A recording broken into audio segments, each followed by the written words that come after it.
Hello दोस्तों, this is Shekhar. आज हम लोग बाल विकास का बहुत ही इम्पोर्टेंट प्रश्न का प्रैक्टिस सेट करने जा रहे हैं। ये देखिए दोस्तों, ये बहुत ही महत्वपूर्ण है।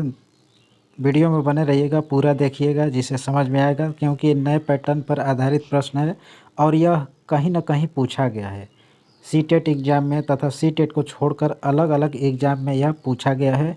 तो ये बाल विकास का प्रश्न है दोस्तों। तो चलिए क्वेश्चन नंबर फर्स्ट से स्टार्ट करते हैं देर न करते हुए। देखिए दोस्तों, अगर वीडियो अच्छा लगेगा तो एक लाइक ज़रूर दीजिएगा। चलिए पहला क्वेश्चन देखते हैं। शिक्षा का अति महत्वपूर्ण उद्देश्य है आजीविका कमाना, बच्चे का सर्वांगीण विकास, पढ़ना एवं लिखना सीखना, बौद्धिक विकास। इसका आंसर हमको जानना है। तो इसका आंसर हो जाएगा बच्चे का सर्वांगीण विकास। सेकेंड ऑप्शन सही हो जाएगा। बच्चे की बुद्धि लब्धि 90 से 110 के मध्य है, वह है सामान्य बुद्धि मतलब एवरेज इंटेलिजेंस, प्रखर बुद्धि वेरी सुपीरियर इंटेलिजेंस, उत्कृष्ट बुद्धि सुपीरियर इंटेलिजेंस, या फिर प्रतिभाशाली मतलब जीनियस। तो 90 से 110 के बीच जब किसी बालक का आईक्यू लेवल रहता है तो वह सामान्य बालक कहा जाता है। सतत एवं व्यापक मूल्यांकन में व्यापक मूल्यांकन शब्दावली का तात्पर्य क्या है? सभी विषयों का मूल्यांकन, शैक्षिक क्षेत्र का मूल्यांकन, शैक्षिक एवं शैक्षिक क्षेत्र का मूल्यांकन, या फिर शैक्षिक क्षेत्र का मूल्यांकन। तो इसमें दोस्तों इसका आंसर हो जाएगा शैक्षिक एवं शैक्षिक क्षेत्र का मूल्यांकन। ऑप्शन थर्ड हो जाएगा। शिवानी द्वारा पूछे गए एक प्रश्न का उत्तर शिक्षक तत्काल नहीं दे सकता है, शिक्षक की प्रतिक्रिया क्या होनी चाहिए? शिक्षक द्वारा शिवानी को चुप करा देना चाहिए, बिल्कुल ऐसा नहीं करना चाहिए। शिक्षक द्वारा शिवानी का ध्यान बटा देना चाहिए, ऐसा भी नहीं करना चाहिए दोस्तों, ये गलत चीज़ है। शिक्षक को कहना चाहिए कि मैं जानता हूँ। शिक्षक द्वारा इस प्रश्न का सही उत्तर बाद में समझकर देना चाहिए। देखिए, अगर अगर जैसे मैं शिक्षक हूँ और मुझे इस प्रश्न का आंसर नहीं पता है तो मुझे प्रयास करना चाहिए कि इस प्रश्न का आंसर समझकर दे देना चाहिए। तो इसके हिसाब से ऑप्शन नंबर डी हो जाएगा सही। बच्चे की जिज्ञासा मतलब क्यूरियोसिटी शांत करनी चाहिए कब? जब शिक्षक फुर्सत में हो, जब विद्यार्थी फुर्सत में हो, कुछ समय के पश्चात, या फिर तत्काल जब विद्यार्थी द्वारा जिज्ञासा की गई है। ठीक है दोस्तों, जैसे अगर कोई बालक तुरंत प्रश्न पूछ रहा है तो हम 2 घंटे बाद उसका आंसर देंगे तो उसका मतलब उस पर ज़्यादा इफेक्ट नहीं पड़ेगा। तो इसलिए हमको तुरंत और तत्काल विद्यार्थी की जिज्ञासा शांत कर देनी चाहिए। तो इसका आंसर डी हो जाएगा इस हिसाब से कि मतलब तत्काल जब विद्यार्थी द्वारा जिज्ञासा की गई है, मतलब जब बच्चा प्रश्न पूछ रहा है तभी उसका आंसर देने का प्रयास करना चाहिए। नहीं आ रहा है वो बाद की बात है। चलिए अगला क्वेश्चन। आप अनपढ़ माता पिता के बच्चों को अंग्रेजी सिखाना चाहते हैं तो क्या पहले करना होगा? आप बच्चे से अंग्रेजी में बात करेंगे, ऐसा तो नहीं होगा। आप बच्चों को अंग्रेजी में बोलने के लिए बाध्य करेंगे, ऐसा भी नहीं करना है। आप बच्चों को मातृभाषा में बोलने से रोकेंगे, बिल्कुल नहीं। तो इस हिसाब से जब तीनों ऊपर के गलत है तो ऑप्शन डी हो जाएगा सही। देखिए, आप उसे मातृभाषा की सहायता से अंग्रेजी सिखाने का प्रयास करेंगे। बाल मनोविज्ञान के आधार पर कौन सा कथन सर्वोत्तम है? मतलब कि बाल मनोविज्ञान के आधार पर सबसे उत्तम कथन कौन सा है? इसमें सारे बच्चे एक जैसे होते हैं, बिल्कुल नहीं। कुछ बच्चे विशिष्ट होते हैं, ऐसा भी नहीं। प्रत्येक बच्चा विशिष्ट होता है, या फिर कुछ बच्चे एक जैसे होते हैं। तो देखिए बी और डी में बताइए, बी और डी यहाँ पे ये बी दिख रहा है और ये डी, इन दोनों में से कोई एक ऑप्शन सही है। तो देखिए यहाँ पे प्रत्येक बच्चा विशिष्ट होता है दोस्तों, तो ये वाला ऑप्शन सही हो जाएगा, ये गलत है। मतलब कि ये बी वाला ऑप्शन सही है। देखिए सी टेट में ऐसे ही प्रश्न देता है, मैं बार बार इंडिकेट करने के लिए ऑप्शन को इधर उधर रख दे रहा हूँ। मतलब देखिए, अगर वैसे हम लोग जोड़ें तो पहला वाला ए हो जाएगा, दूसरा वाला बी जो सी पर है वो बी रहेगा, और बी जो है वो सी रहेगा, डी तो है ही वैसे। तो जिस पर टिक लगा रहता है उसका ऑप्शन देखना होता है कि ऑप्शन में क्या लिखा हुआ है, वही गोला करना है। क्योंकि इस बार जो सी टेट होगा ऑफलाइन, उसमें ऐसे ही दे सकता है और पिछले पेपर में दिया भी है। बच्चे का मूल्यांकन होना चाहिए, बच्चे का मूल्यांकन होना चाहिए बोर्ड परीक्षा द्वारा, गृह परीक्षा द्वारा, सतत एवं व्यापक मूल्यांकन द्वारा, या फिर लिखित एवं मौखिक परीक्षा द्वारा। तो बच्चे का मूल्यांकन कैसे होना चाहिए? तो सतत एवं व्यापक मूल्यांकन के द्वारा ऑप्शन सेकेंड हो जाएगा सही। जहाँ टिक लगा रहा हूँ वही देखिएगा, बोल रहा हूँ जो उस पर नहीं ध्यान दीजिएगा। मतलब कौन सा ऑप्शन बोल रहा हूँ उसको ध्यान नहीं देना है, किस पर टिक लगा दे रहा हूँ ये इस पर ध्यान देना है। बच्चे के लिए निःशुल्क एवं अनिवार्य शिक्षा का अधिकार अधिनियम कितने वर्ष के बच्चे के लिए लागू है? 6 से 14 वर्ष, 7 से 13 वर्ष, 5 से 11 वर्ष या फिर इसमें से कोई नहीं। तो देखिए दोस्तों, ये 6 से 14 वर्ष के बच्चों के लिए मतलब कि लागू है, 6 से 14 वर्ष। ठीक, फर्स्ट ऑप्शन सही हो जाएगा। शिक्षक को ज्ञान होना चाहिए किस चीज़ का? अध्यापन विषय का, बाल मनोविज्ञान का, शिक्षा सहित का मतलब शिक्षा संहिता का, या फिर अध्यापन विषय एवं बाल मनोविज्ञान का। देखिए कुछ लोगों का ध्यान सेकेंड ऑप्शन पे गया होगा, लेकिन देखिए वो किसी अब देखिए हम बता दें एक नई चीज़ जो कि पुरानी है, नया लगेगा। देखिए जब कोई प्रश्न का आंसर एक ही प्रश्न में सभी मिल जाए, अलग अलग न रहे, तो सभी जिस ऑप्शन में रहेगा मतलब कि सब, जैसे कि मान लीजिए कि यहाँ पे है डी ऑप्शन में टिक कर रहा हूँ, बिल्कुल सही भी है। अब देखिए यहाँ पे बाल मनोविज्ञान जो दिया है, तो क्या इसमें बाल मनोविज्ञान है? तो वो तो सही है ये ऑप्शन। उसके साथ अध्यापन विषय का भी नॉलेज होना चाहिए, ये भी दिया है, तो इसलिए ये सही ना होकर के डी ऑप्शन सही हो जाएगा। तो ऐसे एलिमिनेट करना है और ऐसे प्रश्न को पकड़ना है, गलत कभी होगा ही नहीं। प्रश्न नहीं आता हुआ भी प्रश्न सही होगा। समाजीकरण वह प्रक्रिया है जिससे बच्चे और वयस्क सीखते हैं, परिवार से, विद्यालय से, साथियों से या फिर इन सभी से। तो समाजीकरण इन सभी के द्वारा सीखा जाता है, डी ऑप्शन हो जाएगा सही। बच्चे के विकास के शीर्षस्थ सिद्धांत स्फीलोकाउडल प्रिंसिपल के अनुसार निम्न में से सत्य कथन है। सत्य कथन की पहचान करना है। विकास सिर से पैर की ओर होता है, विकास पैर से सिर की ओर होता है, विकास मध्य भाग से परिधि की ओर होता है, या फिर उपरोक्त में से कोई ऑप्शन सही नहीं है। तो विकास देखिए सिफिलोकाउडल है, सिरस्थ दिया हुआ है ना, तो सिरस्थ से पहले सिर इसमें लिखा हुआ है ना, तो बस सिर को पकड़िए। शुरू में सिर कहाँ दिया है? विकास सिर से दिया ना, विकास की बात कर रहा है तो सिर पहले रहेगा, तो सिर है पहले, सिर से पैर की ओर होगा विकास, यही बस पकड़ लेना है ऑप्शन। मतलब कि option number first is right answer. मतलब विकास सिर से पैर की ओर होता है। मानव जाति में वे कौन से व्यक्तिक विभिन्नता के निर्धारक तत्व हैं जो मानव जाति की विविधता को बताता है? पर्यावरण का अंतर, आनुवंशिकता व पर्यावरण की अंतःक्रिया, उपरोक्त में से कोई नहीं, या फिर आनुवंशिकता का अंतर। देखिए इसमें आनुवंशिकता और पर्यावरण की अंतःक्रिया का गुणनफल होता है, गुणनफल। ठीक, देखिए डेवलपमेंट, यहाँ पे देखिए मैं फार्मूला बता दे रहा हूँ। डेवलपमेंट डी बराबर क्या होता है? एच ई होता है ना, डी बराबर एच ई होता है। बस इसी फार्मूला पे ये लागू होता है। मतलब आनुवंशिकता व पर्यावरण की अंतःक्रिया का परिणाम विकास होता है, डेवलपमेंट होता है वहाँ पे। संक्षिप्त रूप पीएस आर्यन जो कि विकास से संबंधित है, व्याख्या करता है किसकी? अच्छा प्रश्न है। समस्या हल, तार्किकता व आंकिक क्षमता। अब देखिए हिंदी को तो पहले मत पकड़िए आप लोग, बस इसका फुल नेम जान लीजिए। ऑप्शन सभी मतलब इसका ऑप्शन जो है टिक लग जाएगा सही से। पी मतलब होता है प्रॉब्लम, प्रॉब्लम कहीं दिया है, इसमें दिया है, इसमें दिया है। एस मतलब सॉल्विंग होता है, सॉल्विंग इसमें भी है। देखिए ये दोनों तो ऑप्शन पहले ही कट गया। आर मतलब होता है रीजनिंग, देखिए इसमें रिलेशनशिप दिया, ये भी कट गया। मतलब फर्स्ट ऑप्शन सही हो जाएगा। मतलब PSRN का फुल नेम होता है problem solving reasoning and numeracy, मतलब कि समस्या हल, तार्किकता व आंकिक क्षमता। वाइगोस्की ने बाल विकास के बारे में क्या कहा है?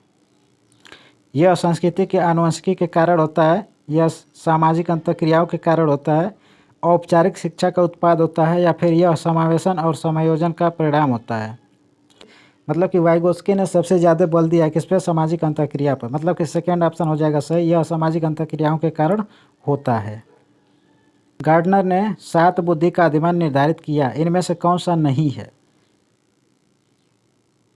गार्डनर ने 7 बुद्धि का अधिमान दिया था, तो उसमें से कौन नहीं है? तो देखिए स्थान संबंधी बुद्धि ये तो है, भावनात्मक नहीं है, यही तो नहीं है। बाकी अंतर्व्यक्ति बुद्धि, फिर एक अंतरावैयक्तिक होता है, एक भाषात्मक होता है, बहुत से होते हैं। मतलब गार्डनर ने भावात्मक बुद्धि का सिद्धांत नहीं दिया था। सेकेंड ऑप्शन सही हो जाएगा इसका। बुद्धि के संबंध में सही कथन क्या है? मतलब बुद्धि के संबंध में इसमें से कौन सा कथन सही है?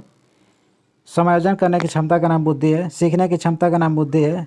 संक्षिप्त तार्किकता की क्षमता का नाम बुद्धि है, या फिर उपरोक्त सभी। तो इसमें उपरोक्त सभी होगा दोस्तों। ठीक,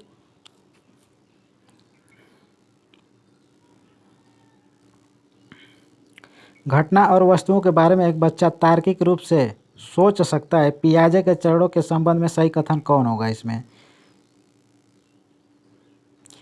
संसदीय तंत्रिका तंत्र, प्रारंभिक संचालन प्रक्रिया, मूर्त संचालन प्रक्रिया, या फिर औपचारिक संचालन प्रक्रिया।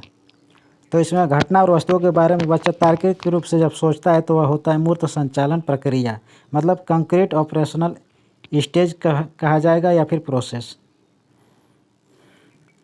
निम्न में से कौन सी अक्षमता केवल जन्मजात होती है? इसमें से जो भी जन्मजात डिसेबिलिटी है कौन सी है? दृष्टि दोष, श्रवण दोष, मूक बधिर, या फिर मंद बुद्धि। तो इसमें जो मंद बुद्धि होता है यह जन्मजात होता है। बाकी ये सब जो होता है ये मत सोचिएगा कि जैसे ये सभी रोग होता ही है, ये तो ठीक है, लेकिन ये जन्म के बाद भी हो सकता है।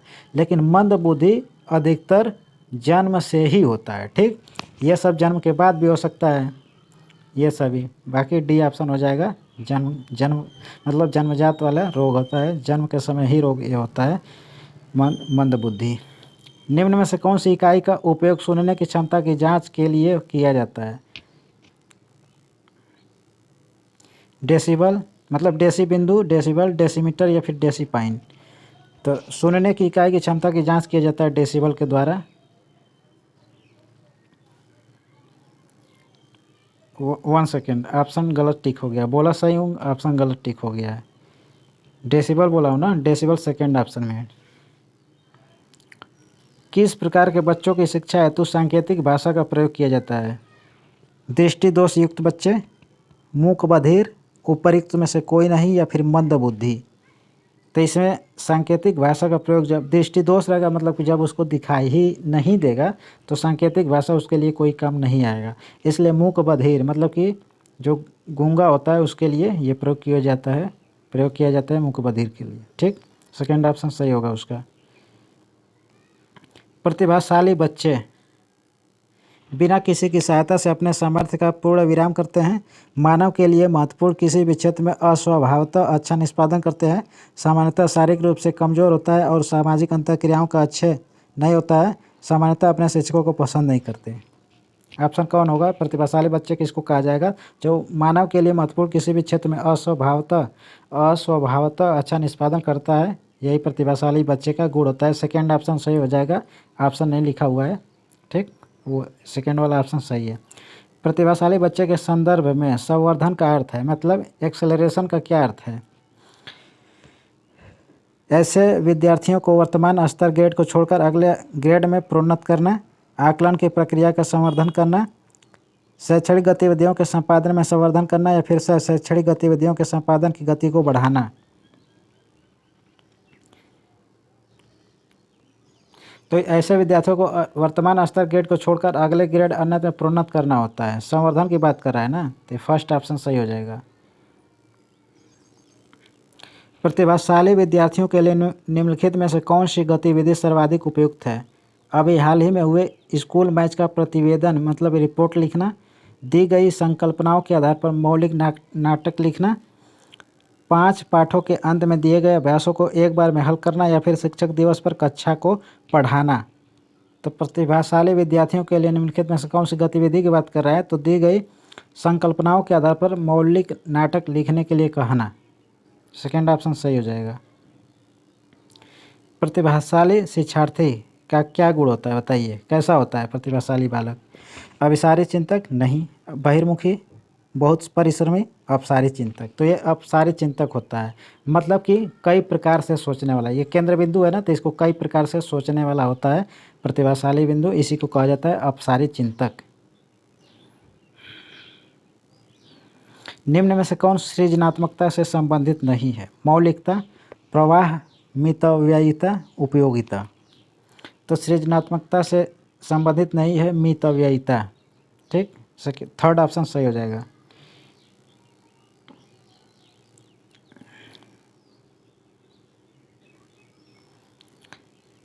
शारीरिक गतिक बुद्धि रखने वाले बच्चों की अंतिम अवस्था निम्नलिखित में से कौन सी हो सकती है? शल्य चिकित्सक मतलब सर्जन, कवि मतलब पोएट, राजनीतिक नेता मतलब लीडर, या फिर इसमें से कोई नहीं, नॉट अबव। तो इसमें हो जाएगा शल्य चिकित्सक, फर्स्ट ऑप्शन ये सही हो जाएगा। देखिए इसमें ऑप्शन ए नहीं लिखा हुआ, मतलब कि शल्य चिकित्सक हो जाएगा।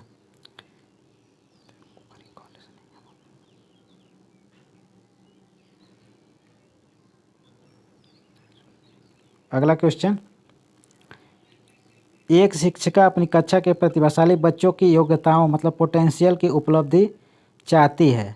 अपने उद्देश्य की प्राप्ति के लिए उसे निम्नलिखित में से क्या नहीं करना चाहिए? तनाव को नियंत्रित करना सिखाना, विशेष अध्ययन के लिए उसे उसके समकक्षों से अलग करना, उसकी सृजनात्मकता को समृद्ध करने के लिए चुनौती देना, गैर शैक्षणिक गतिविधियों में आनंद लेने के लिए सिखाना। तो इसमें सेकेंड ऑप्शन हो जाएगा सही, अलग करने की बात नहीं रहेगा, सेकेंड ऑप्शन सही हो जाएगा।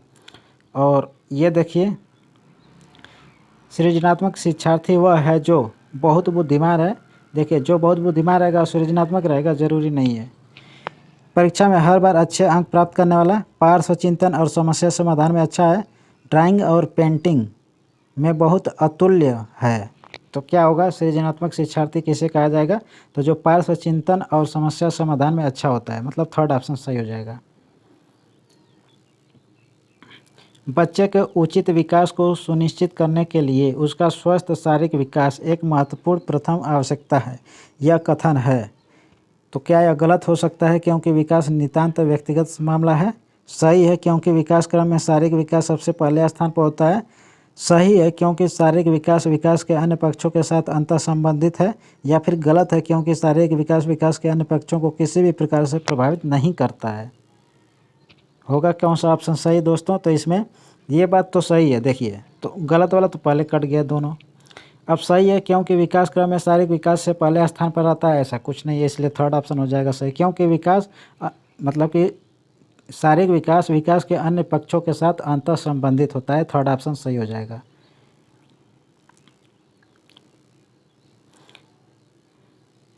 निःशक्त बच्चों के लिए समेकित शिक्षा की केंद्रीय प्रायोजित योजना में निःशक्त बच्चों को और शैक्षिक अवसर का उद्देश्य उपलब्ध कराना। मुक्त विद्यालयों में, विशेष विद्यालयों में, ब्लाइंड रिलीफ एसोसिएशन के विद्यालयों में, या फिर नियमित विद्यालयों में? तो यह नियमित विद्यालयों में हो जाएगा, ऑप्शन नंबर डी हो जाएगा दोस्तों। निम्नलिखित में से सृजनशीलता का प्रमुख तत्व क्या नहीं है? अनुशासन, लचीलापन, मौलिकता, या फिर धारा प्रवाहिता? सृजनशीलता का प्रमुख तत्व नहीं है क्या?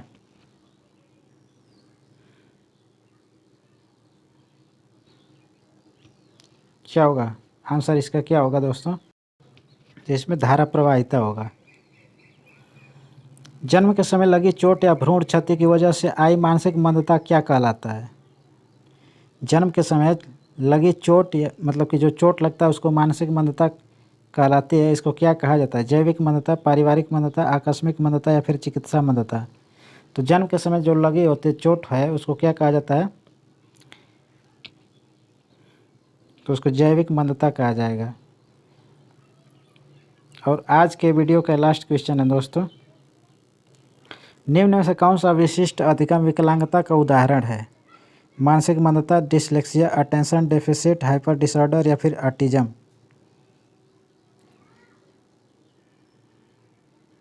अधिगम विकलांगता की बात कर रहा है।